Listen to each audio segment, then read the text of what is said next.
We see here drilling in the field Middle Moor for the first time during the Hands-Free Farm project. As the name suggests, the soil in Middle Moor is very organic. As one of our larger fields, it measures in at just under 10 hectares. With each run being completed, as you can see here, coming in at over 400 metres in length and taking around 5.5 minutes to complete.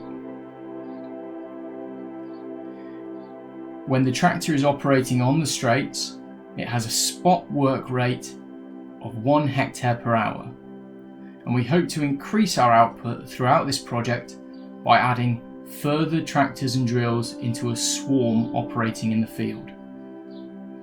So once we have 2 tractors and 2 drills, we'll be up to 2 hectares an hour.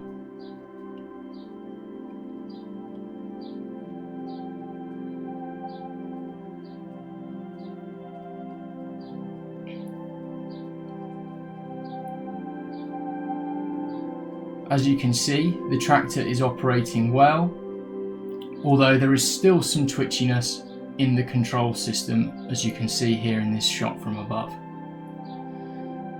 The control system is being developed by our partners FarmscanAg, and the route planning and the control dashboard for the system is being developed by the partner Precision Decisions.